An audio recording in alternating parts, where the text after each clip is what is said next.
Hello, everybody, and welcome to the Real Estate Underground by Vinny. My name is Vinny, and I got a special guest today, Dr. Chris Clayton, who's a doctor. And you're still a doctor, right? You still do some doctoring? Yes. Still doing? Yeah. I do doctorate type. Okay, still doctoring, and more importantly, what we care about is a real estate investor. Chris, it's my pleasure to have you on. How are you? It's my pleasure to be here. I'm doing great. Thank you so much, Vinny. Awesome, awesome. So, what we're going to do for the people, because this is the first time that you're on, we're going to introduce you to basically who you are and what you've done in your real estate career. Because what I like to do on this podcast and what I like to do on my channel is basically two things. Number one, expose the fake gurus that are out there. And number two, give people real information, right? No bull crap stuff that they're not going to learn, right? Stuff that they can really help them in their real estate career. And you're a guy that's a professional. Not only are you a doctor, but you are can we classify you as a full-time real estate investor as well? Or you're just almost at full-time? Primarily what I do now. Okay, primarily do now. Okay, so you're kind of getting away from being a doctor and more of a real estate investor. Yeah, I mean, I still take referrals, but I don't advertise anymore for that. Now it's mostly real estate. Okay, awesome. So let's get into the very basic question of why real estate? What made you go from being a doctor, and I'm sure you enjoyed that, talking to people, and you're a people person, obviously. What made you go from that to getting into real estate? All right, so basically in 1999, I opened a psychology practice. I'm trained in psychology. I have a doctorate in psychology, and that went really well. I mean, it was I was one of the most successful psychology clinics in my area, and I was doing really well. And the key thing that happened for me is right when TikTok was becoming popular, my friend was like, "Hey, why don't you jump on TikTok?" I was like, "Okay, I like doing new things." So I went on there, and it was right. TikTok's been through different phases, and it was right in like kind of this educational phase. And I mean, I was wildly successful, more successful than I possibly could have expected on TikTok. And basically, my company did like more business in 6 months than I had done in any 5-year period previously. So, and then I got banned for saying the healthcare industry doesn't necessarily want what's best for you. Made it like that. But anyway, it was great while it lasted. And my friends were like, "Oh," but I was like, "Hey, if someone drives a dump truck of gold and dumps it in your backyard and then stops, you don't say, 'What a jerk! I can't believe he stopped doing that.'" Right. Right. Right. It was great. It was a great experience. But my problem was I had all this capital, and I knew that, I mean, I didn't really just want to invest in the stock market, though in retrospect, that would have been not a bad idea either. But I was like, I want to do something active with this. So, and I remembered I had a client who was in real estate. And so I contacted that guy. I was like, "Hey, so what do you do with real estate?" He's like, "I got a better guy for you to talk to." So I talked to someone who is, at least in my area, kind of a celebrity in my area. Okay. And he trained me on contract for deed. Okay. So that's like, where most people go into real estate, maybe they do like long-term rentals or something like that. The first thing I did and learned was contract for deed. Okay. So yeah, so that was my very first thing. And so basically I did that. I've done some other stuff since then, but that was where I started. Okay. It's kind of funny you say that because that's where I made my bones. My bones, like my only mentor was an 85-year-old gentleman who, I was in the mortgage industry. I was a young kid, literally wet behind the ears. I was 20, 21 years old, and gentleman walked in and wanted to he wanted to sell his properties. Nobody wanted to buy them, but he came to me because it was unique. And, first thing he says, "Who told you needed money to buy real estate?" And I'm like, "Well, I'm a mortgage guy. This is pre-internet, pre-cell phones. Like, you had to like really investigate stuff." And, he turned me on the contract for deed, and that's how I made my bones. So I'm a big fan of that. When you talk about your area real quick, what do you want to tell people what area you were in when you do? Yeah, I'm in Virginia Beach, Virginia. Okay. And so yeah, the Hampton Roads area, which is like the greater metropolitan area around Virginia Beach. Right. That's basically. Okay. Awesome. So speaking of the gentleman that turned you on to the installment sale contract, you called it installment sale contract for deed. When the guy taught it to me, he said, "Vinny, listen, everything is an installment sale contract that you buy on terms. A car, a boat, right? Furniture, whatever it is. when you're dealing with houses, call it a contract for deed. And that's what I've called it my whole career, contract for deed, because that's what he said. You're entering into a contract to get a deed, right? So I've learned it. But there's different names for a contract for deed, installment sale, land contract, contract for bond, all sorts of things. So the guy that I called it land contract for a long time, and everyone thought I was just buying land. Okay. So I stopped calling it that, and I looked at all the names. I'm like, okay, which one of these names is the most clear for like a regular person to understand? So it's like contract for deed. Right. We sign a contract, and For then deed. when the contract's done, I give you the deed. Exactly. So that's what I've stuck with since then. do you know why it was originally called a land contract? No, tell me. Okay. Way back in the day, before there was lots of banks around, when people were selling their farms, they would use an installment sale contracts. And it was basically a handshake deal. Let's just say, you want to move, I want to buy your farm, right? So we would handshake a deal where I'm going to buy your farm for, say, $10,000. I'm going to pay you $100 a month, right? And basically, I'm buying land from you. But I can farm the land, all right? I can do all the stuff. I'm making all the money from the land. I don't technically have the legal title to the house, but that's where it started before the banks were around. That's how they exchanged it. And once I paid you off, you gave me the deed. So that's where that originated way back in the day, or at least that's the story that was told to me. That it's been around forever, and that's how they did it before the banks came around. So that is now the best information I have. Yeah. So I don't know if it's true, but that's what was told to me. And the guy who told it to me was a serious investor, and and he was an old timer today, and that's what he told me. So I mean, it makes a lot of sense, right? I mean, you think about it back in the day, it makes some sense. So taking a step back, right? So you made some nice money, right? You got very popular on TikTok, so now you got some capital. And now you're thinking, okay, what am I going to do? He's like, all right, stock market, no. Real estate, okay. So the guy that taught you, the method that you started, did you hire him? Did he become your mentor? Did he just help you out as a friend? Tell us how did that relationship work out? Yeah, I simplified it a little bit. What actually happened was there was a guy I knew for like 20 years, close friend of mine who I sort of lost contact with. We just didn't talk that much about stuff. And I had heard a while ago he got into real estate. Okay. So my client actually knew that guy. Okay. And then that guy knew like the popular guy in my area. Right. And it was actually that middle guy, my friend, who taught me all about it. Okay. So I read the popular guy's books. Okay. And I've talked to him a few times and run some ideas by him, but most of my education came from my friend that I knew for a long time. They work closely together. Okay. So he went to that guy. He learned from that guy. Did he hire him as his mentor? I don't think so. I think they were just friends. Okay. Yeah. And they were kind of like the popular guy had been doing it for a couple of years. Yeah. Now he's been doing it for 25 years, and my friend picked it up. So he caught him early, and they worked together. Gotcha. And that's some of the stuff that I did early before, like I was still in the mortgage business and had a lot of real estate. And like a good friend of mine who I played ice hockey for a long time, and the guy I played ice hockey with and was friends with in high school, he became a police officer, and and one thing led to another. He got ripped off by a guru, right? Because he was getting out of policing because he was a guy he was an adrenaline junkie, and he was down in Philadelphia in the Badlands arresting the bad guys. They put a hit out on him, and they had to take him off the streets, which he hated, and he just wanted to get out, but he didn't have any money, so he used some of his 401k. And he got taken for advantage of, lost $45,000. He came to me, I gave him a few of my properties, and I taught him real estate.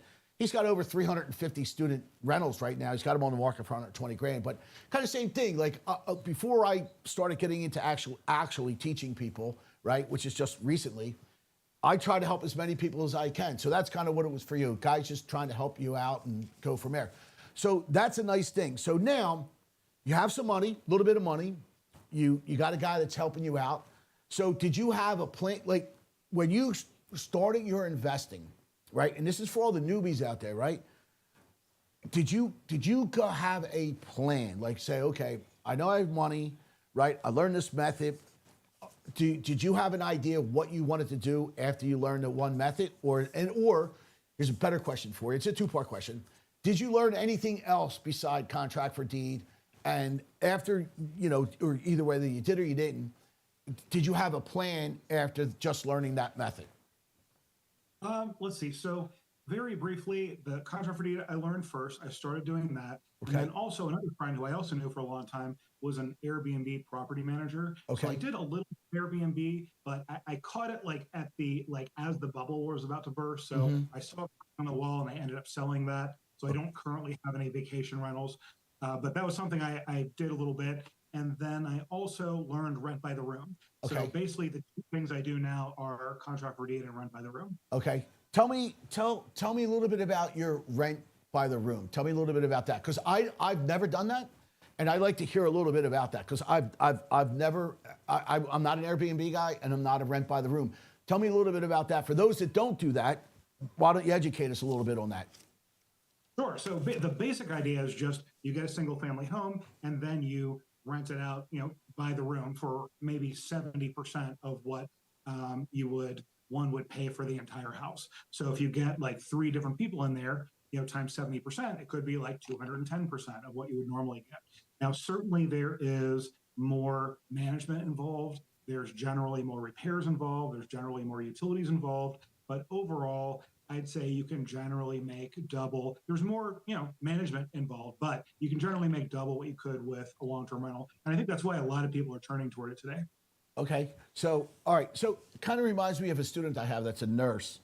That her strategy right now is to buy. Now, before I get to her, let me ask you this: the rooms that you're renting, are they rented short term, like mid term, long term? Are they staying there? Like, what's the normal length that they stay? Are they staying like a week, a month, a year? Let me answer that in two ways. Number one, they generally have to be midterm just because all the counties are cracking Yes. down on Yep. short term Mm-hmm. because of pressure from the hotel industry. Yep. So generally, we say you have to stay at least 30 days. Okay. So minimum. Now, how long do they usually stay? It does vary widely. I have people that have been there for years, and I have people that leave after 3 months. Okay. So, but I'd say the average is 6 to 9 months. 6 to 9 months. Now, Yeah. what? Just out of curiosity, because again, I never invested this way. What kind of people are looking for like a 3, 6, 9 month lease? I'd say workforce people Okay. are generally, and it's not because of the length of the lease, it's because they are what I call the missing middle.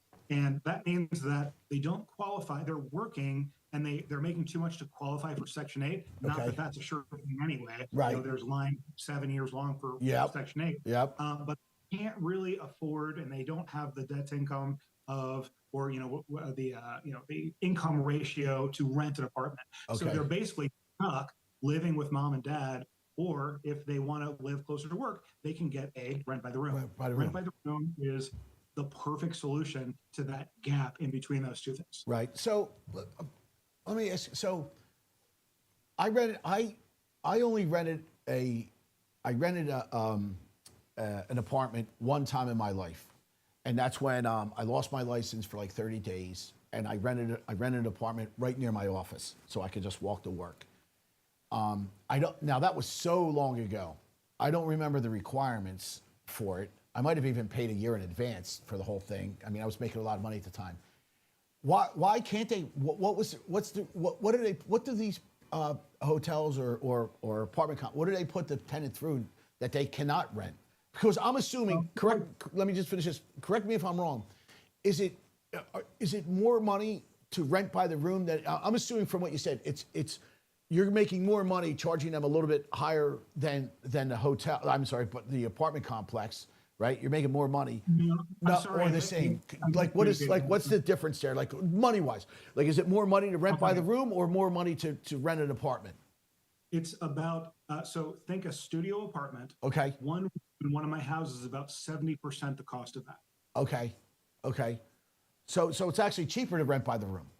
Right, exactly. Yeah, that's my point. I'm sorry I didn't communicate that better. Yeah, so okay. The point is they can't get an apartment. Right. They can't afford it. They can't meet the criteria, but they can meet the criteria for a room. Rent by the room. That's awesome. So the only downside to that is that I'm assuming they're like, if you have a 4-bedroom, excuse me, you don't have a 4-bedroom, 4-bath house. You have like most are 4 and 2, 4, 2.5, maybe 4, 3 if you're lucky, if you put a bathroom in the basement.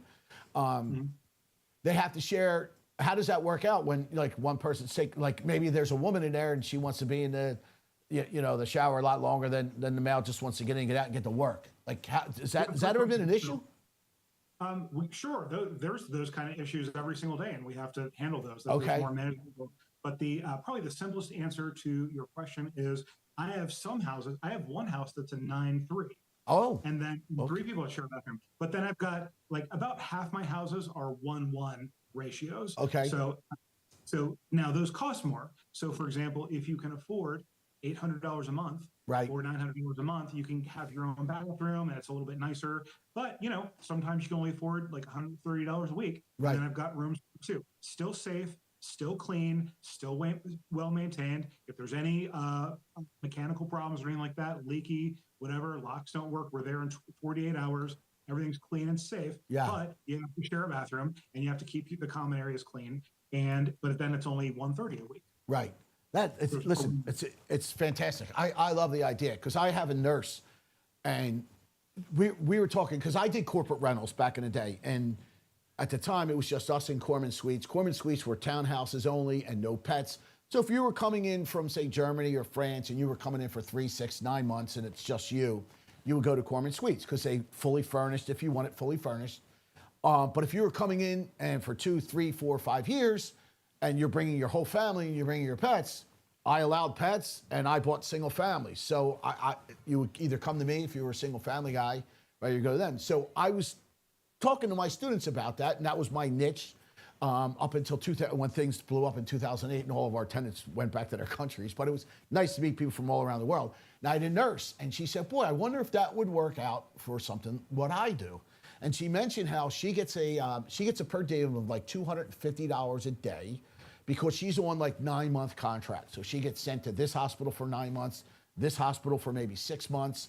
And she said all the nurses are like that. And they go to the cheapest hotel they can, maybe 99 or $100 a night, because they either want to save money, right? But they try to go anywhere close. And she says, boy, I'd buy a nice like 4-bedroom house near a hospital and just rent it out there and charge $150 a day, give them gift baskets, everything like that. And I said, that's a great idea. And that's basically what you're doing, the same thing, rent by the room. Now, I didn't look at it on a grander scale like you did, right? I was like, hey, this is just a nice niche for nurses. But I didn't know that it was that big for individuals. Now, what's your vacancy rate on something like that? Good question. So vacancy rate is usually around 30 or even 35%. Okay. So obviously higher than normal, but if you think you're grossing 2 to 3 times the amount. Right. So then you take out 30% Right. for vacancy, Right. and then you've got a little more for utilities, a little more for repairs. And I generally find that even at 60 or 70% occupancy, You're still I'm good. still making Yeah. twice as much as I Yeah. would doing a long-term rental. Yeah, especially if you have like an 8-bedroom and 30%, you only have a couple of rooms that are not rented. It's when you have I'm happy with if I got 5 people in an 8 Yeah. bedroom house, I'm happy with Yeah, that. you're making money, which is fantastic. Okay, so we went over how you got started, right? You found a mentor, you had your cash and everything like that, right? So when you start, well, I was going to ask you this question, but you mentioned this. You had your own money when you're going. So a question that some of the students might ask, oh, well, it's great if you got money, like you're a doctor and you had all this money and it's easy for you. What about me? I don't, a lot of people don't have money. Somebody doesn't have any money and they wanted to get into real estate. What would I know what I would say? What would you say as a guy that got into real estate? I don't know how old, you don't have to say how old you are when you got into it, but I got in when I was like, I was in my 40s Okay. before I even heard of it. okay, so I got in when I was in my teens, right? I enjoyed it. When I was a senior in high school, that's when I started my interest in real estate. So, so if somebody's out there, they don't have any money, right? What would you say to them, right? As far as trying to, they want to get into real estate, right? Whether they have a job that they can't stand, right? That they don't want to be in anymore. They see all these TV shows. Everybody's making money in real estate. Not that they're real. They see the gurus online saying how you can get rich overnight, yada, yada, yada, right? Another bunch of frauds. What would the advice be to them if you had them sitting in front of you? What would you say to them? Okay, so I'd say 2 primary things. Number one, real estate in the end, and usually people are talking about buy and hold. They're not talking about doing an active job in real estate, though that certainly is possible. Right. Real estate is an investment. And that's something that once you already have money, then you buy real estate instead of stocks or gold or something like that. So I'd say two things. You need to either make a lot of money doing something else. This is generally, if I was talking to myself when I was 18 years old, this is what I would say. I'd say, don't worry about trying to buy houses right now. I would say open a business. Now, it could be a real estate related business, or it could be a window washing business. Okay. Full service businesses are surprisingly easy, especially if you're going to be a solopreneur. It's relatively easy to pick any number of local service businesses, washing cars, landscaping, and you can make $10,000 or even $20,000 a month. It's much, much easier to make money quickly in a business than it is in real estate. Real estate is a slow, long game. What I would say is get money together and don't worry about buying real estate until you have more money than you know what to do. Don't blow it on stuff. Don't buy stuff that's liabilities. Right. Wants and needs. They have to understand, do you need it or do you want it? Yeah, with your exactly. money, you know? When you get to the point where I'm, okay, now I've got money and I need to figure out what to do with it, then look into real estate. Now, the flip side of that, or the other thing I would say, is you can do that in real estate. And it's actually not a bad idea at all, but you need to make active money in real estate. So that could be being a real estate agent, could be being a wholesaler. And also, even better, I would say, could be being like an electrician or a plumber or even a general contractor. You can kind of work your way up to that.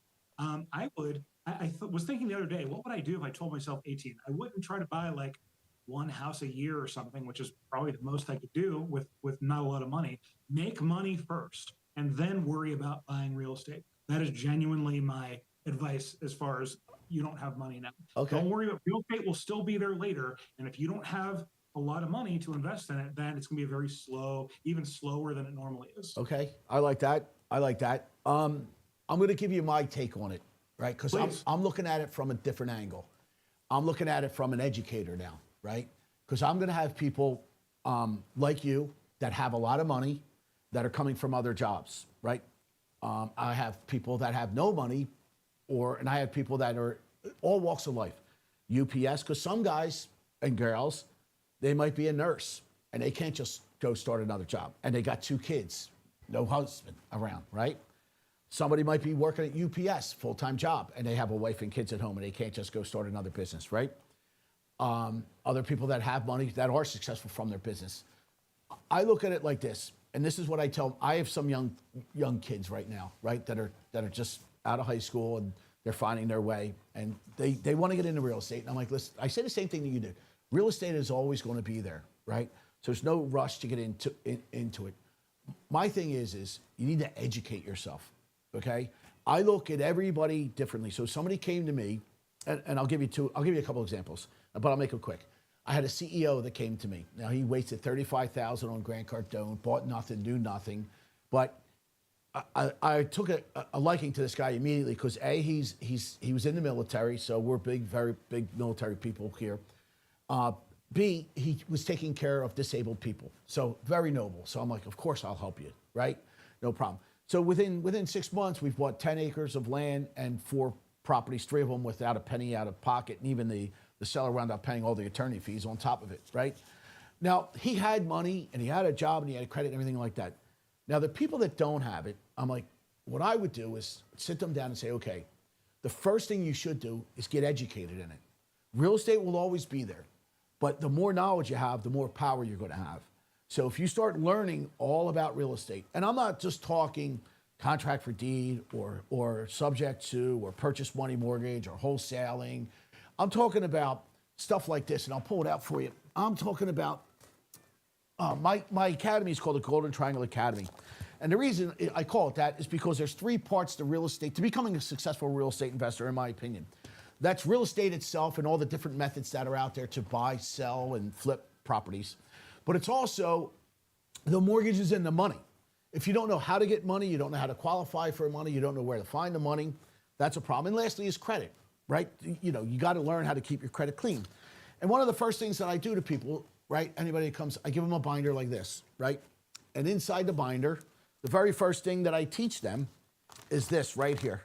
Well, first I teach them how to qualify for a loan, right? The 4 basic, money down, debt to income ratio, yada, yada, yada. But the next thing is this thing right here. And I know you can't see it, but what I'm putting up is I'm putting up the loan to value guidelines, right? The difference between a purchase and a refi, the difference between a cash out and a rate and term.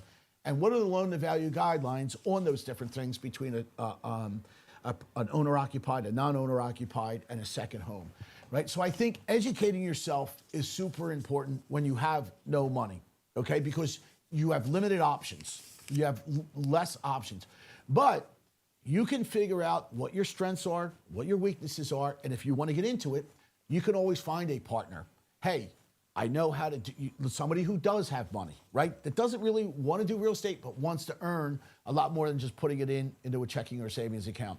Hey, I have this method. Let me explain it to you, right? There's a deal that I found. Would you like to get involved? Now, are you going to do every deal under the sun? No, but it's a step that you could get into. You know what I mean?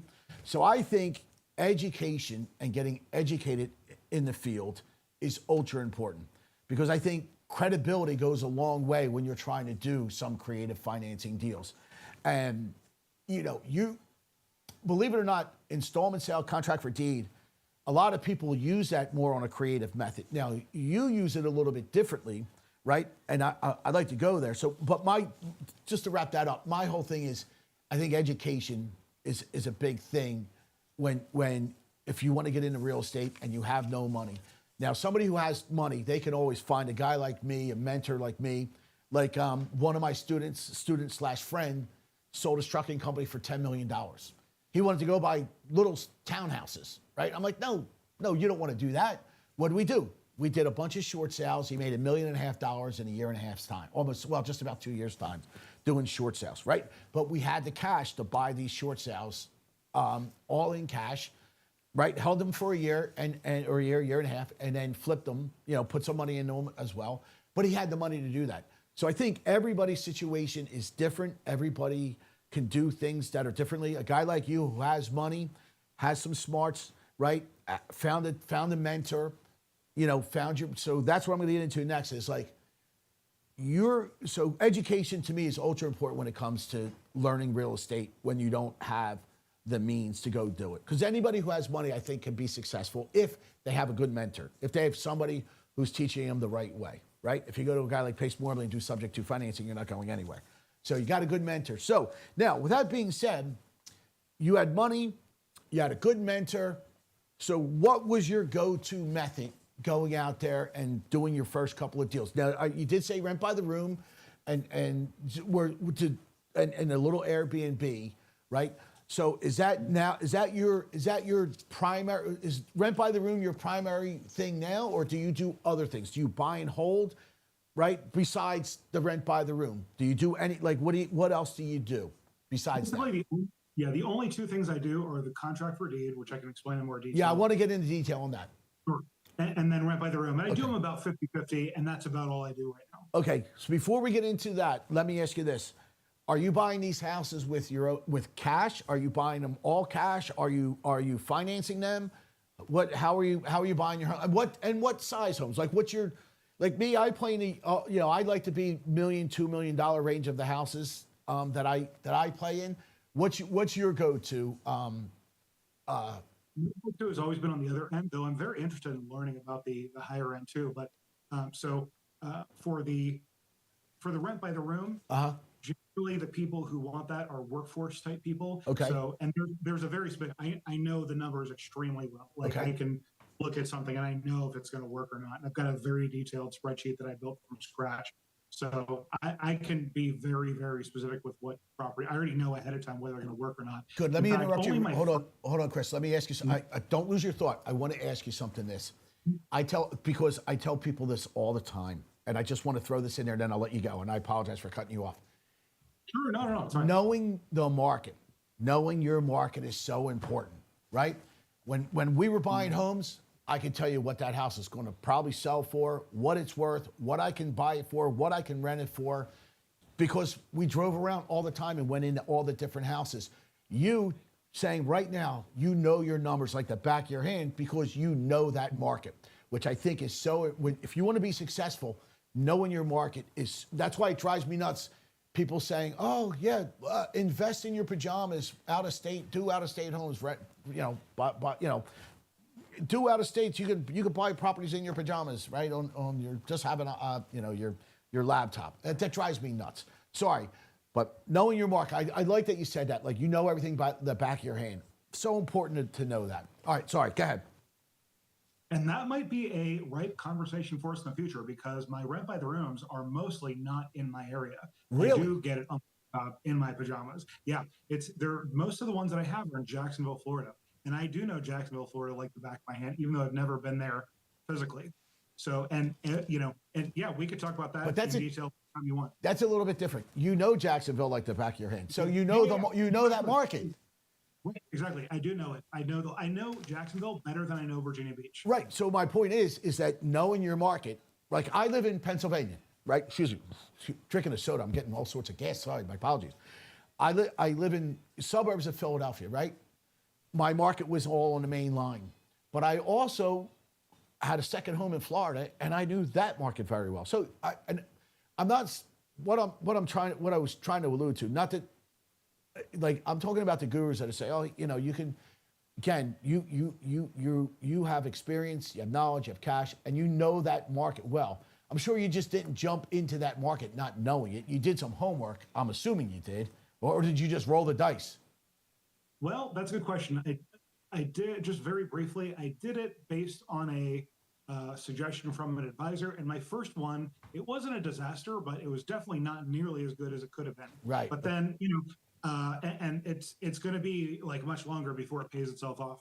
But then the next one was better. The next one was better. The next one was better. And probably by the third or fourth one, I had it completely down. And now I know that every single one I get is going to, as much as one can know, is going to be successful. Right. And this is, and are you I agree staying? with everything you said. Are you staying pretty much in Jacksonville, or are you branching out at all? So Virginia Beach is where you are now. You have homes there. And there's some very specific reasons I'm personally staying in Jacksonville. Okay. So I can talk about those if you want, more so than my own area. Okay. So Jacksonville's, okay, sorry. So Jacksonville is your main area. So, and the houses that you're buying, or what's your price range that you're staying in roughly? What I buy or what the fair market value is? Like what my, both. How about both? How about both? So generally speaking, I would say if I were to average the last 10 that I bought, I'd say the average price was maybe the average listing price was probably 140. Okay. And then the average price that I paid was probably about 100. Okay. So that's a nice discount. I mean, that's, that's nice. I feel like I'm very good at negotiating, though I admit that I am blessed with a good buyer's market down there. Yeah.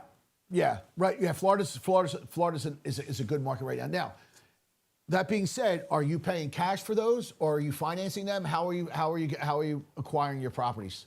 It's a combination of my own cash and private money from family. Okay. Okay. So a little bit of both. Right. Okay. Yeah. Do you ever go and get regular financing from a bank at all? No, I did my very first one, and I probably wouldn't ever do it again. Okay. Like the interest rate was very slightly lower, but it was so much trouble and took so much.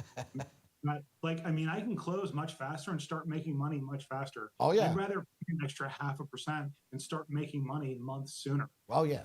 Listen, absolutely. If you have access, any reason to do that. Listen, if you have access to private money, I'm a big fan of that, right? And for everybody out there, if you have a good private lender, right, don't ever mess that up, right? Even if you have to sell a property at a loss, you want to pay your lender off, because he's going to be right? He's invaluable to you, right? Absolutely. He's got to get paid first before he or she. They got to get paid no matter what. Pay them off in full, because the next time you don't pay them, you're not going to be able to use them again. And they're not easy to come by, the private lenders. That a lot of times they lend on trust, and when they get to know you, do a couple deals with them, they're lending on your reputation, your name, and your trust value with that. You know what I mean? So, yep, absolutely. So now you're Jacksonville, and now most of those in Jacksonville, are they rent by the room, or are they just ones that you're renting out using an installment sale or contract for deed? I don't have any contract for deed in Florida. Okay. All right. Now, so the ones in Florida, or your other ones, do you, like, when I used to buy my homes, like when I first started out as a young kid, I made my bones. Like I said, I was buying properties with an installment sale, and I was buying a lot of Section 8 homes, right? And I had a minimum that I would buy a house. So if I was because I knew I wasn't going to gain a lot of equity, right? This is going to be a two-part question. Do you have a minimum? Like my minimum was $500. If I wasn't making $500, I don't want to buy it. Now that's 35 years ago, so maybe it's like 700 in today's money, 800 in today's money. Do you have a minimum that you want to make? And then the second part of this question is, are you looking more for cash flow, or are you looking for, because you're buying them at a discount, are you looking to, to gain equity as well? Like what? Yeah, those are both great questions. So let me answer the second one first. Okay. So I see those. It's like, do you want gold in your left hand or do you want gold in your right hand? Like I see them as being like, how do you want your gold? Do Yes. you want like a stack, or do you want your gold in a big bag? You know what I mean? So Yeah. I'd rather maximize. Like if I could get 60% on this side and 60% on that side, I'm not going to take 70% and then 10% on the other side.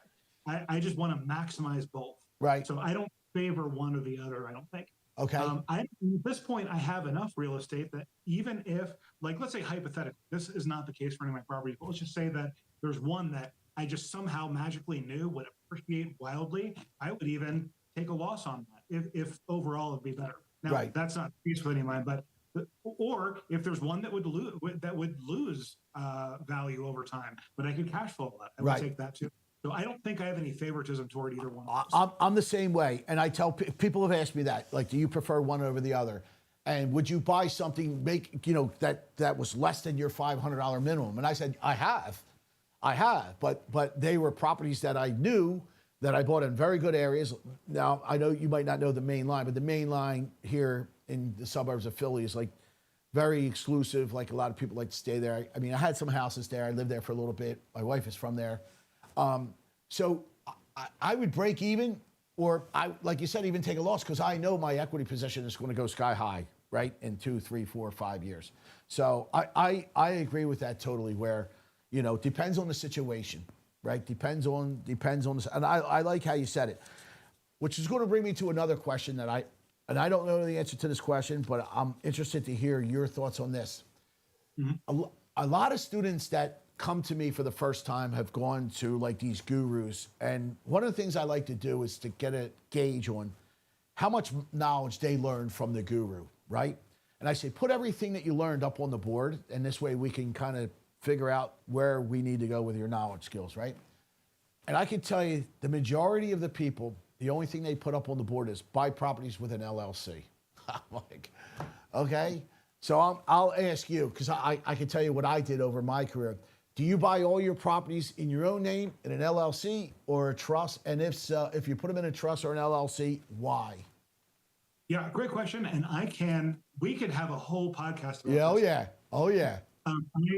I have studied the legal side just as much as I've studied the investment side. So to answer your question, in every state except for Florida, because Florida is different, in every state except for Florida, I have a Wyoming LLC. Okay. And then the Wyoming LLC owns one LLC for each house that I own. Okay. Now the contract for deeds are a different story. We could talk about that. But as far as the rent by the room houses, every single one of those is in their own LLC. Okay. And so that provides both the anonymity with the Wyoming LLC, and then it also provides the liability protection with the regular LLCs. And I'll tell you right now, my name is Dr. Chris Clayton. I challenge any of your viewers to find anything that I own. Okay. You go online, I own nothing. You will not find a single thing that I own. I would challenge your viewers right now. If you do it, put it down in the comments. Okay, very good. Anything I own at all, a car, a house, a personal residence, okay, investment property, anything at all. If you find it, put it down in the comments. No one's going to do it. Okay, I got a question for you. Mm-hmm. Why? What's now besides the reason of you're a man of means, so I know the reason why. Mm-hmm. Go ahead. I'll let you explain. Tell me why, or tell the people why you want to put everything in an LLC. Well, because the LLC is for liability protection. So if somebody trips and falls, and let's say they have $1 million medical bill, and your insurance only goes up to 300,000. Yep. And if the lawyer looks and sees that I own X number of properties, they're like, great, let's sue this guy. We can get way more than the insurance. Right. However, if it's in an LLC, and first of all, they're never going to find me because of the anonymity part. So I would, that's answering the other question also. Why is an LLC for liability protection? But they're not going to connect me with the property anyway. I got you. Yeah. So they would have to get a discovery from a judge in order to discover me. So they don't even know who it is. It's from some Wyoming LLC, and there's no manager or member listed. Right. So we don't know who owns this property. Anyway, the short answer is if a tenant trips and falls, they have the opportunity to either take the insurance or they can sue you. They can do either one. So the lawsuit limits the liability to just what's in that LLC. That's why I keep only one property per LLC, because then they can't get the other properties if the worst comes to worst. Okay. Staying on that line of questioning, how many times have you been sued? 0. Okay.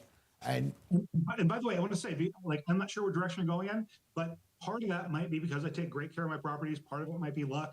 But guess what? Part of it might also be because I'm such a small target because no one knows who owns it. I don't know about that, because this is one of the things that I teach some of the things that I talk to my students about, right? I like to ask them why. Why do you want to put everything in an LLC, right? Now, one of my students, again, $10 million, absolutely, I don't want anything happening. I owned a lot of properties. Every single one of them I just kept in my own name, right? It was easier to finance them, right? Now, I didn't have, so everything right? So I didn't have, you have to remember, I came from basically nothing, right? I grew up in Philly, not a pot to piss in or a window to throw it out of, right? So I came from nothing, I had nothing, right? And I said to the students, well, what are you trying to protect, right? Now, the best answer that I got from one of my students, what I thought was, it just made her look more professional. And I like that answer. I'm like, that's a great answer, but you're right. It's not the reason why to do it, to look more professional. With a guy like you, I don't look anything. Nobody can see me. I get that. I understand. What I did was, because I had conversations with, because I was dealing with CPAs and attorneys a lot with my other business, and they all said the same thing. If you're worried about it, just get extra added insurance, liability insurance. And that's all that I did. And I was able to cover myself, and I never got sued either. Out of all but I also was like you. I was a great landlord. Anything that was wrong with the house, it immediately got fixed. I wanted to hear every problem. Like, I was not a slumlord. I know there's a lot of slumlords out there. You're not one of those. I'm not one of those guys. So, so you do it. Well, I mean, listen, if I was mentoring you, that's one of the first things I would tell you is, especially anybody with has means, I would do it the same way. I might put it in it. Why in it? Why? Now, I know Wyoming is very good with their trust. I mean, their LLCs. Why not put it into a trust? Why an LLC over a trust? Good question. I mean, these are all great questions that have good answers. Trusts do not have liability protection. Trusts are not for that. Okay. Now, again, it's different in Florida. I haven't talked about that yet. They passed a law about a year and a half ago, and we could talk about that if you want to. But in every state except Florida, trusts do not provide liability protection. LLCs provide them. And my question to you would be, why not? LLCs are cheap, and they're easy, and they're no trouble at all. Disregard it. Well, all right. I'll give you the reason why, and then I'll tell you. I'll take the other side of it. Okay. Sure. The other side to me is like, you're a little bit more different than 99% of the people out there, meaning the students that I run across. The students that I run across, they have no money. They don't have anything, right? So my thing is, if you're worried about getting sued, which is one of your biggest issues, I say you need to get extra liability insurance, okay? If an attorney comes after you, what do you actually own? What are your assets besides the car or what you're living in right now, right? If you're concerned... Are they not going to try to build wealth? Why not do it now? They will. Well, that's the thing. Maybe not. But here's part two to that. Is if you're purchasing it into an LLC, it's going to cost you more money when you're trying to refinance it, or if you're doing anything else. So we should talk about that. I've had no problem refinancing. If you're talking about conventional, conventional. I'm talking about going through Fannie Mae, Freddie Mac, like regular conventional conforming financing. I refinance all the time, and I've never had a problem. Wait, I with just all. asked you if you use banks. You said no. I asked if you use banks. Use lending institutions. Okay, I don't know what you mean by bank. I never go to Bank of America, and I don't go to my local bank. Of course, who I'm refinancing with is a lending institution. Right. So it depends on what you mean by bank. Yes, I do refinance with lending institutions. Okay. I've never had a problem having an LLC. In fact, if it's a DSCR So they, loan, so it's hold on. Well, DSCR that they have to lend in an LLC, right? Right. So forget about the DSCR. Regular Fannie Mae, Freddie Mac, they don't lend in an LLC. Okay, right. You can flip it into an LLC afterwards. Sure, you can. I mean, they could technically call the note, couldn't they? If you did that. No, they have rules against that. Where if you put it in an LLC, they changed the rules a little while back. I have an article on it. No, interesting. They won't do it. But they won't call the note due if you flip it into an LLC. And you're still the I guess the homeowner. I forget the exact terminology, but no, they changed the rules on that a little while. I have the article. I'll send it to you because it was good reading. Yeah. Why wouldn't they just let you refinance it then? Why do you have to? Well, here's why. Here's why. I'll look at it as a lender, right? They're going to say, okay, what is how am I qualifying the LLC? What's the LLC's debt to income ratio?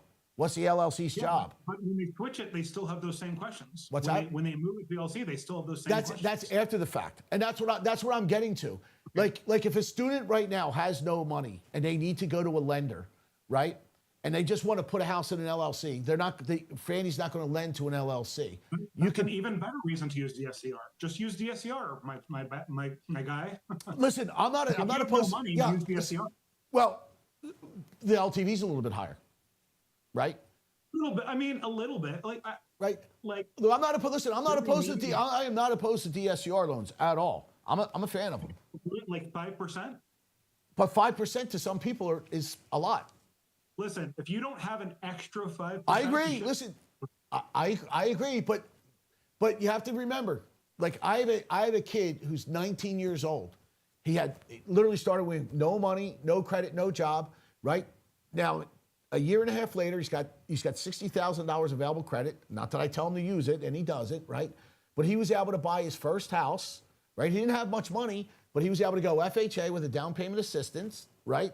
All he had to do was pay for his appraisal out of his pocket. So see, that's why I tell people to make money first, then go into real estate. If he had spent that same amount of time opening a landscaping business, he would have 10 times that amount of money and could buy 10 houses. 19 years old guy, that's what I would have done. I'd open a landscaping business, hired a couple friends, done maybe 20, 30 lawns every week, make $10,000, $20,000 a month, then wait a year and a half later and then buy 10 houses. Well, let me ask you this. We're going to get a little off our track here. Yeah, I know. Right. But how's he buying the equipment? He can, you start off, you use like your parents' equipment. Like that's what I did. I got you. Okay. And then do like 3, 4, 5 lawns and buy your own lawnmower. I got you. All right. Let's go back. Let's forget about the lawnmowers. Let's get back to the LLC. So you like buying, you put everything into an LLC. Yes, except for Florida. Except for Florida. Now, what do you do for Florida? And just touch on Florida briefly on the rules that they have. Okay, so every other state, LLC is for liability protection. Yep. Trusts are for anonymity. Okay. Now, in Florida, they don't respect a single member LLC as much, so there's less liability protection. Okay. And they respect trusts more. Okay. So trusts actually have more liability protection than they do in any other state. Okay. And trusts are much cheaper and easier, and you can change them, and you don't have to file them with the county. So my law firm, which is one of the largest law firms in the country, recommends just all properties go into a trust in Florida. Right. So now, are all your properties in Florida, Jacksonville ones, they're all in a trust? Yes. Okay. They're all in trust, their own trust. Yeah. Yeah, they're all. Yeah. Well, I agree with that. Each property should have its own individual trust or LLC. If you're going to do it that way, you should have your own. Don't throw 10 of them in there, just one at a time. So Yeah, there's no point at all. There's for no that. point. I totally agree with that. I totally agree with that. Right? I would say the only difference, if I could just go on that, like since we agree on that, Yeah. the only difference between that and LLCs is that LLCs do have small maintenance costs every year. Other than that, they're basically the same as trusts. Right. Right. Well, my only Okay. listen again. I'm not disagreeing with putting houses into an LLC or trust for some people, but other people like I you know. I never did it because I was like I just had extra insurance, right? I mean, it's like protected, and I was just like, that's. I mean, I guess sometimes it's just how you learn as well. You know what I mean, or Okay, what somebody let me teaches ask you. you, Yeah, may I ask you this? So, of course. let's say you've got a really cheap house. Let's say it's a $20,000 house. Okay. You know, who cares if you lose the $20,000 house? Let's say your tenant falls down, hits their head, and dies, and their family sues you for $10 million. I assure you that exceeds your insurance limits. So now you're personally going to be liable if it's not in an LLC. Yeah, I didn't have. I think I was. I think we did five. I think we probably only did 5 million because I had an extra. My regular liability, I think, was $1 million. My regular, just every day, That's what my liabilities are usually. my every homeowner's policy. But then we did we did another policy with strictly liability. And I think we went to $5 million, maybe $5 or $7 million. That's pretty high. Well, because I had a lot of properties, so I was concerned, like you said, about that. So And they can ignore it. They don't have to take the insurance. They can be like, nope, not taking insurance. I'm suing this guy. And here's the thing. Let's just say, let me do another, if you don't mind. yeah, of course. Let's say I'm 19 This is years good for the old. people. It's good for me because because again, when I learned it, this is, they steer me in this direction. So I love hearing the other side of it. So of course. Okay, so let's say 19 years old. Oh, I'm just getting one house. It's a cheap house. I've got a house. It's in my own name. And then like he forgets about it. And then 5 years later, 7 years later, 10 years later, he's got 20, 30 houses. And he just never got around to doing that. Then somebody dies and sues him for $10 million. Now you're really in trouble. Why not just do it from the beginning? Make money, use with a business, use DSCR loans, put everything in an LLC, and then you're good to go. Well, listen, I'm not opposed to that, but what I'm going to do is I'm going to tell everybody what a DSCR loan is real quick because some people might not know what that is. So when you go to a regular bank, which I call the 2+2 banks, right? They're going to ask you for pay stubs. They're going to qualify you, right? The first thing is, do you have equity in the house, or you got to put money down, your down payment, right? That's called for your loan to value. The next thing is, do you have a job, right? Then how much money do you make? Then you have to qualify with what is called your debt to income ratio, which is your principal, interest, tax, and insurance. Then your monthly debt, not all your debt, just your credit card, student loans, installment sale. And you divide it by your gross monthly income. And we call that debt to income where you personally qualify for the loan. A DSCR loan is called a debt service covered ratio loan. It's done in commercial financing where you personally are not qualifying. So there's no pay stubs, no bank statements, no anything. Does the loan cash flow? So there's a quick formula that they figure out. And if you're at I think you can go as low as a 0.90. I think my wife has one bank that goes as low as a 0.90, but a lot of times it's 1.0. And that's basically the bank's cash flow. So the higher your debt service cover ratio is, like 1.23, the higher the number, the more cash flow the property makes. So as long as the property is cash flowing, you will get approved for the loan. You're not proving your income, and that's what Chris is talking about. He's saying, hey, you're buying a property, okay, just go DSCR, because DSCR, you have to put it into an LLC. You cannot put it in your personal name. It has to be lent in an LLC. So you're setting it up, structuring it right from the get-go and you're recommending a Wyoming LLC because it gives you the best protection. It gives you the most anonymity and protection, right? Wyoming? Why Wyoming? Yeah. Why Wyoming, not Delaware?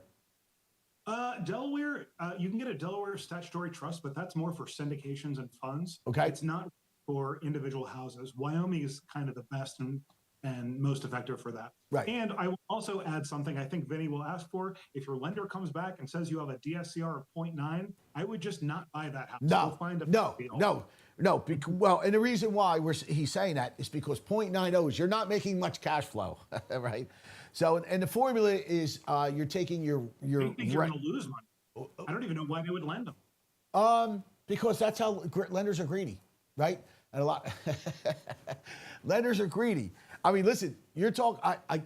I might have this, and I might send this to you. And I wonder if I can pull this up real quick. Let me see if I can pull it up on my iPad real quick. Warning: so find a new house and find a new lender. Right. Yeah. If you have a 0.90, you're not cash flowing. You want to stay away from it. And I agree with you. But lenders are so greedy because they're making money on the servicing and everything else. But I have something that I saved way back from my days in the mortgage industry, right? And I'm going way back. And what let me see if I can find it. I named it old school rate sheet, right? And let me see if I can find it real quick. But I'm not opposed, believe me, I'm not opposed to doing DSCR loans. I think it's a good way to go for investors. I know my wife does it. My wife does a ton of them. She does a lot of them. Well, I can't find it. Anyway, so I have an old school rate sheet, and on this rate sheet, you'd be shocked. It's 400. I'm going to see if I can find it. I have it in here somewhere. Let me see. Let me just do a quick search, and I apologize for everybody. If I can find it real quick, I'm going to show everybody this because you'll be shocked at this. You might be old school rate sheet. It's in my iPad that I literally just broke the other day going to do a seminar. Anyway, so I'll have it for our next video. So this old school rate sheet, right?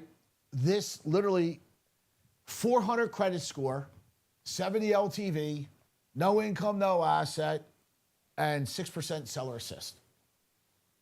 400 credit score that you can do. No income, no asset, no employment verification. How do you like that? Right? I've never even heard of a 400 credit score. Yeah, right. You're born. I think you're born over. I think you're born over 400 credit score, right? So it's like this is the now. You would say to yourself, "Who the hell would lend on that?" Dude, they were lined up around the block to lend that money out back in before the '08 collapse, right? That's it. Literally, when they talk about if you had a pulse, you got a loan. That's I was one. I bought my house in 2003.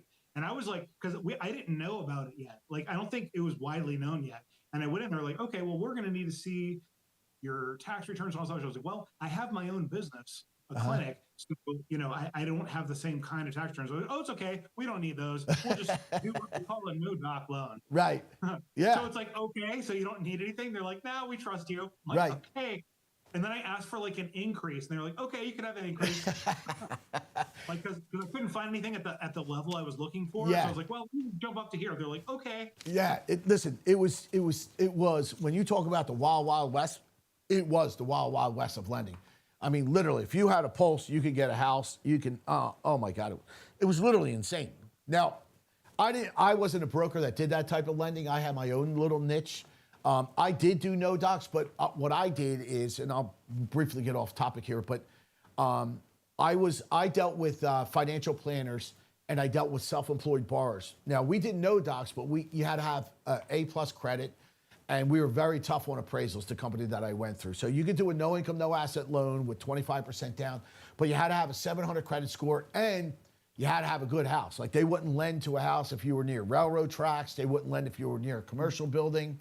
Right? They got away with it because it was kind of redlining, but they're like, no, we got sued over it, and we could prove that we did two things. We found value, but we also put a risk to that value, and somehow they got away with it.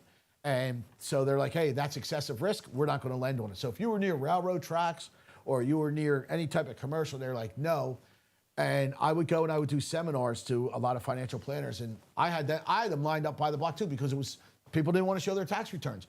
But then you take it to the umpteenth degree where these 400 credit scores, no income, no asset, and if you had a pulse, you can get a loan, and houses were appreciating by a ton. It was crazy lending back then, So let's touch on, before we wrap this one up, and then the next one, we'll start getting into some really good stuff. So it's going to be good. So let's touch, because we talked about, both of us are big fans of Contract for Deed.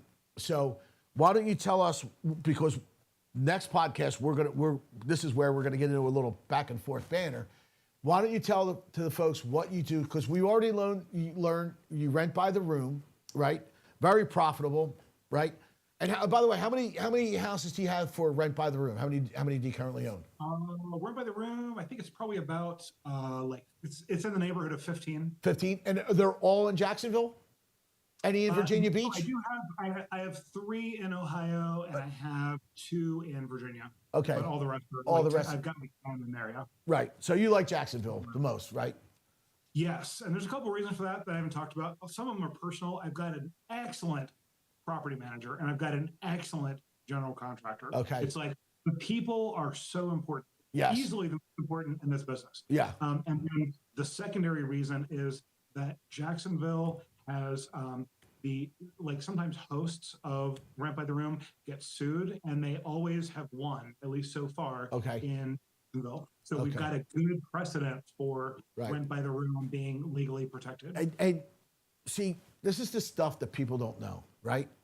Is that you do your homework by looking into the township, look what's good, what's bad, and you have your reasons why you go there. Most people don't do that, right? They don't know the market that they're going in, right? You even take it a step further by like, hey, people have been sued, but if we do rent by the room, like what's the precedent, right? What's happening here, right? So, that's doing your homework. Not a lot of people do. You'd be shocked at how many people don't do that, right? Which is a lesson out there. If you want to be successful, this is what we're talking about, when the kind of knowledge that you need to have to be successful, right? Because anybody can just go out and buy a house, right? But if you don't have a good team, surrounding you, a good team to, manage it for you, and listen, you can manage them yourself, but when you're out of state, you need those people there, right? You have to. It's very easy to go on that point. It's very easy to buy a house. It's way easier Yes. than most people can buy a house. Right. Almost anyone could go buy a house with Yep. a little bit of money. Like really, they could find some product for You can do it with no money. You can do it with literally no money. Yeah, if you don't know, and he would know, and if you don't know what you're doing as an investor, Yep. you will fail. Like if you don't have the education, you will fail. Like Yep. there's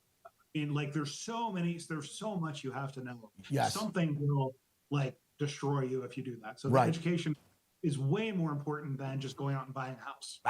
And that was my point earlier in our conversation about educating, even starting out, because these things are the stuff that you really should know when you're going investing.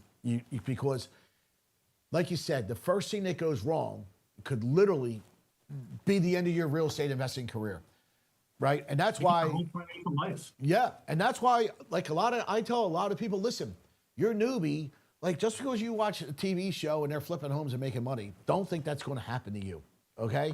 Because you don't know how to estimate, you don't have a team, you don't know how to run comps. Like stay away from that until you have some real experience, right? Go out with a flipper, go out with a contractor and learn that stuff.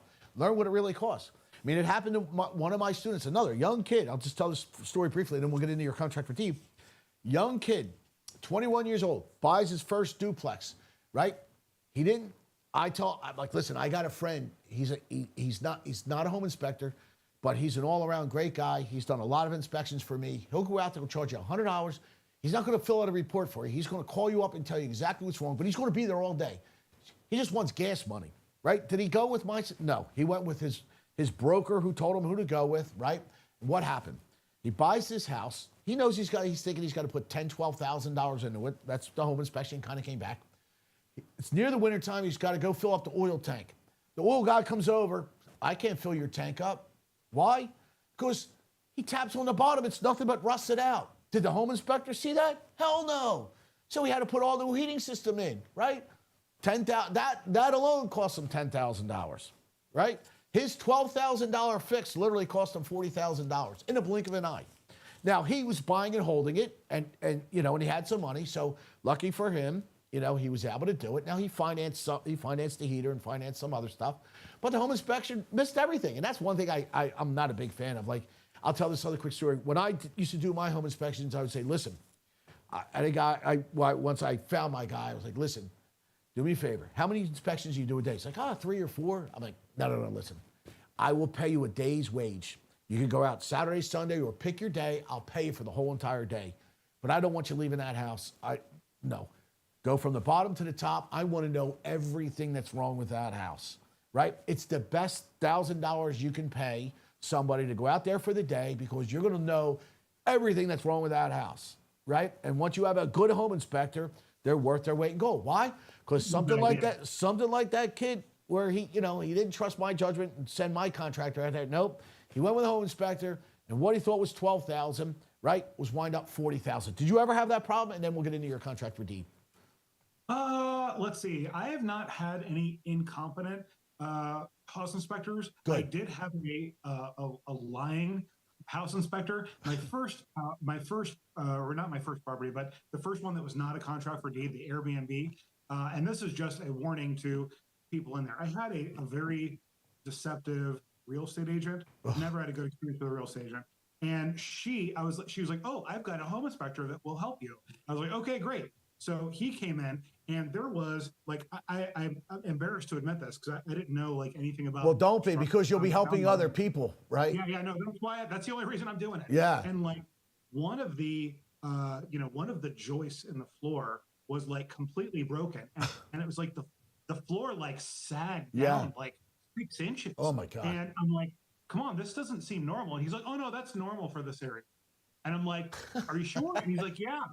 And I'm like, "Okay." And he's like, "Yeah, there's nothing wrong with the property." And I realized later, and of course we had to fix it later, but anyway, of course, it was a whole thing. But anyway, like I realize now, and I mean, it's all illegal, but you can't really, I mean, I don't know.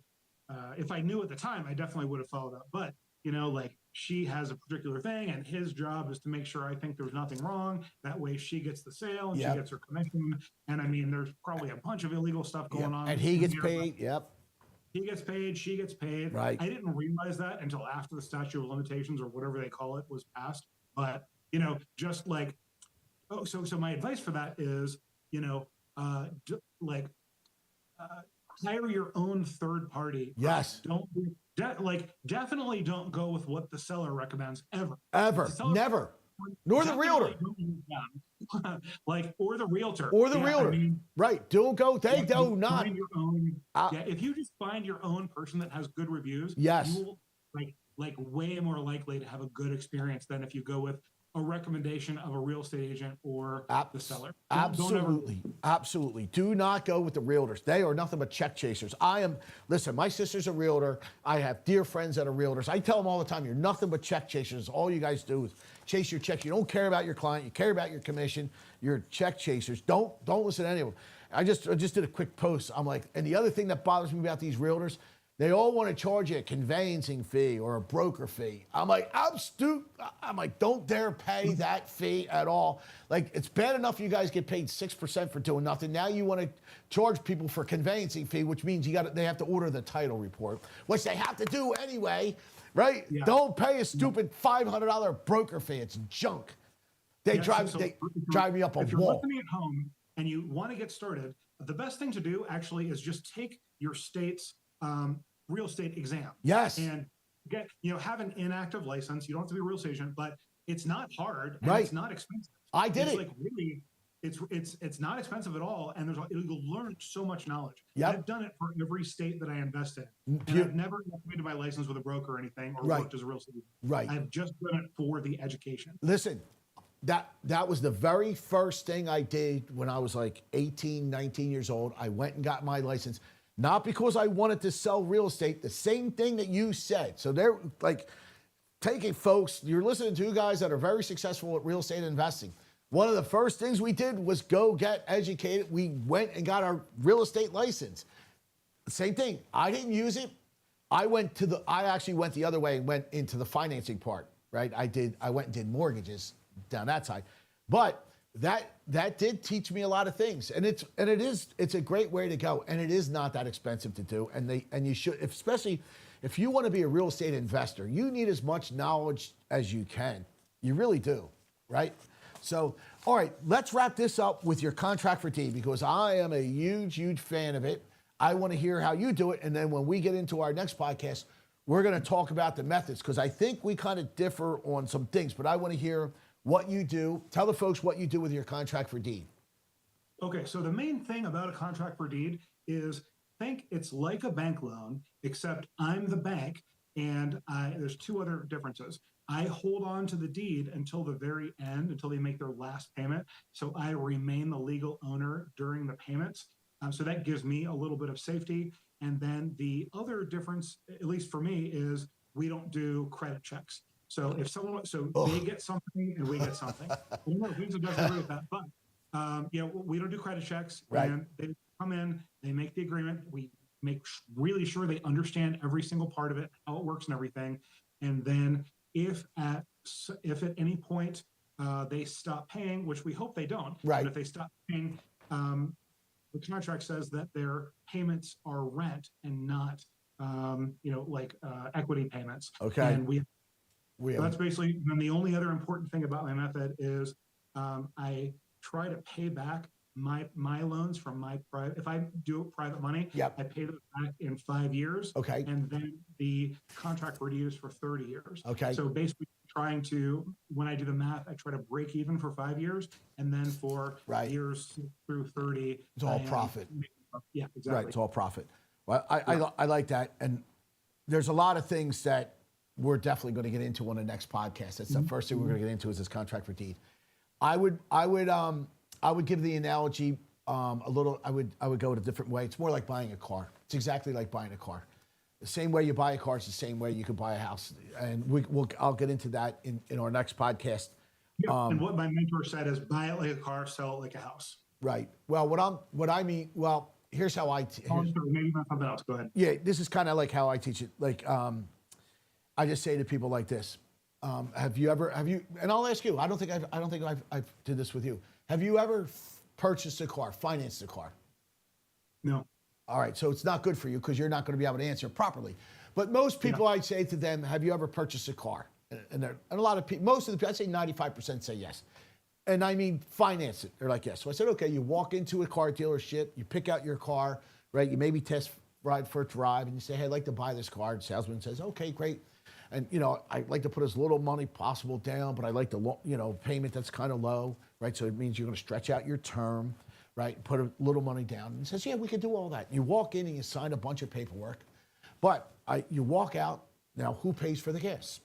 You do. Who maintains the car? You do, right? Who does who cleans the car, does all that, right? And the answer is you do. And I said, well, who owns the car? They're like, well, the bank owns the car. I'm like, does the bank own the car? Do you walk around saying, hey, honey, look at the bank's nice new car? Or do you say, look at my nice new car, right? What do you say? And they're like, well, I say my car. I'm like, well, you just told me the bank owned it. What is it, right? So it's the same analogy. You do own the car. You have what is called equitable ownership. It's the same way that a contract for deed works. You're going to hold it. The bank holds the title until you pay them off. When you pay them off, they'll send you the title. You can actually refinance the car too. You can go to another bank, get a lower rate, pay that bank off. They'll just ship the title off to the other bank. And it's my favorite method. It's one. I think it's one of your favorite methods. I don't know if it is. We can get into that. How many homes do you have? So your method then is you buy them under a contract for deed. You use private money for that when you buy them all the time, or cash? What was that? Either cash or private money. Okay, so same way as with your rent to own. Now, what is that? The same price range as your? No. Usually no. Let's see. It depends because the contract for deeds range anywhere from I bought a house for $12,000 before, and I've bought houses that have a fair market value of over $330,000 before. Okay. Whereas the rent by the rooms are very specific. So because I use it. I'll buy it, I'll renovate it, I'll refinance it to force equity, and then I'll rent it out. So it has to be very specific. So they're all within between 90,000 and 140. Right. So they're all in that very specific area. Okay. So it's more of a range for contract for me. Right. Okay. And you're using both private money and cash for those. And if you use private money, it's 5 years. You want to break even just to make sure your private lender's paid off, and then the rest is all cash flow. For contract for deed, yes. Contract for deed, right. Well, I know one thing. I definitely want to get into the way you do things with your contract for deed, right? And the first thing we're definitely going to touch in is the no credit pull, because I have my opinions on that one. So. Yeah, no, and definitely, I could definitely Yeah. an argument both ways Well, for sure. So yeah. Well, we're gonna get into that. So this way people can, because what my goal here is chatting with you and doing a podcast with you is that people can learn both sides. They can hear my side of it, they can hear your side of it, right? And they can learn from the both of us, and they can put the two together, and they can do their own thing. You know what I mean? Because I think every individual is different when they come to investing. You know what I mean? So some person might like the way that you do it. Some might like the way that I do it. Some might do a hybrid of it. You know what I mean? But they'll be educated on all the different parts. They'll know the pros and the cons on all the different sides, right? I don't think one way is right or one way is wrong, right? How you do it, how I do it. I think as long as you're making money, it's right. If you're not making money and things are going wrong, you're doing it wrong, right? So that's, so it's not that I'm here to, so people know that we're not going to argue, but you want to see both sides of the coin, and you want to learn, again, back to the education, you want to learn as much about this stuff as you can. And hearing guys like me and you talk who've done these things over and over and over again, I think I probably have done, I'm going to say maybe 300 installment sale contract for deeds over my lifetime. And how many have you done, Chris? About like 15. 15? So you've got a couple more. Yeah. But you're catching up. But you started much later than I did, right? I mean, you were. I actually started 3 years ago. Yeah, which is fantastic. So here we go. 3 years ago, you owned how many total homes altogether? 3 years ago, total how many?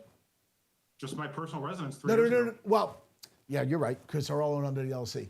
So how many do you control altogether, roughly? Right now? Yeah. Like about 30. 30 homes in 3 years. So about 10 a year you're buying. Yeah. Which is awesome. That's awesome. See, I love it. That's fantastic. It's freaking awesome. And that's why I tell people, if you're young, make money first. Then you can do that in 3 years. We'll talk more about that later. But Absolutely. Don't worry about buying real estate if you don't have any money. Unless you get with Vinny and he can help you do it for no money down. Then maybe. Right. Well, we're going to get into that a little bit because I have some methods that I can. I'm really looking forward to hearing about it. Yeah, where we can share and let people know that you can do things without any money, right? And we can get into that, which is going to be a lot of fun. So yeah, but if you do that with Vinny, also make a lot of money. You could do both at the same time. Yes. Well, listen, I want people to be educated, number one, so that they don't make any mistakes, right? And that's what drives me nuts about these damn gurus. They all throw you in a box, right? Oh, go do subject to financing. Like, no, come on. Like, don't think you're just going to pay somebody $10,000, learn one method, and become super successful, right? I mean, just listen to what Chris had to say today. He not only did a ton of research on trust and LLCs, also researched about Jacksonville, Florida, and if he got sued on rent by the room, right? And I'm sure before you purchased your first property, you did a lot of research on renting by the room as well, right? Yeah. Before you jumped in, right? Mm-hmm. So, it's getting, knowledge is important, money is important, it's all important, right? We're just two guys that do things similar but a little bit different. And you guys are going to get the benefit of hearing all sides of the coin, which is good. Because I didn't have a mentor. I had a mentor that showed me one thing, and he was like old and just left me alone on my own devices, So I made a lot of mistakes along the way, And I think that's why sometimes I'm like, oh, like when I hear certain things, I'm like, oh, like I did that. That didn't turn out too well for me on occasions. You know what I mean? And we can get into all that, which is what we're going to do on the next podcast. So I enjoyed it, Chris. I hope you enjoyed it. Me too. Right? And we'll come back next week and we'll do it again. But we're definitely going to pick up right at the contract for deed and your methods with that. All right? Does that sound good? What you have to say too. What's that? And I can't wait to learn about what you've been doing too. Yeah, we'll get into that. I don't talk much about it, but we'll get into a lot of that. So I'm looking forward to it. It'll be fun.